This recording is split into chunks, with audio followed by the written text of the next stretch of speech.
This channel does not promote any violent, harmful, or illegal activities. All content provided by this channel is meant for an educational purpose only. এবং GST compensation শেষ মিলিয়ে 6,48,00,000 টাকা 6.48 লক্ষ কোটি টাকা 6.48 লক্ষ কোটি টাকা পশ্চিমবঙ্গ সরকারকে দিয়েছে। এরা মূলত যে কারণগুলির জন্য এরা অসুবিধায় পড়েছে, এরা আগে সেন্ট্রালের শেয়ারটাকে নিয়ে অ্যাকাউন্টে রেখে দিত, তার সুদের টাকায় খেলা মেলা দান খয়রাত পূজা পার্বণ এসব করত, ভাতা ইত্যাদি। কেন্দ্রীয় সরকার এটা আটকে দিয়েছে। তারা প্রত্যেকটা রাজ্যেই ফাইন্যান্সিয়াল ডিসিপ্লিন চালু করেছে, যার মধ্যে এরা আসতে রাজি নয়।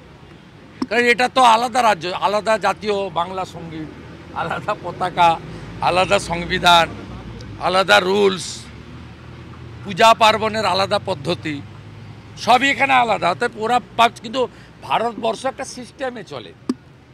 এবারে আমি আপনাদের এখানে শুধু উদাহরণ দিয়ে বলছি কয়েকটা স্কিম।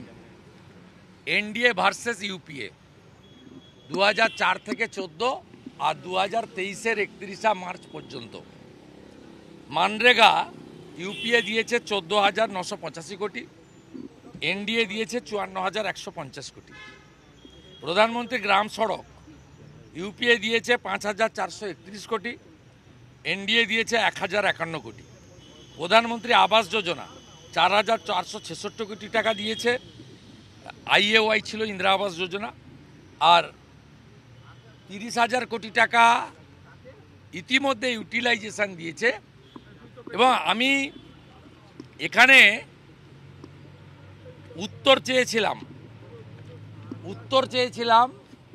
প্রথমত অর্থমন্ত্রী ছিলেন না, এটা অর্থ দপ্তর বিষয় সংশ্লিষ্ট, কারণ যে প্রস্তাব মাননীয় নির্মল ঘোষ এনেছিলেন তাতে আবাস এবং অন্যান্য স্কিমের উপরে বলা হয়েছে, শুধু আবাস নয়। আমি সেখানে বলেছি অর্থমন্ত্রী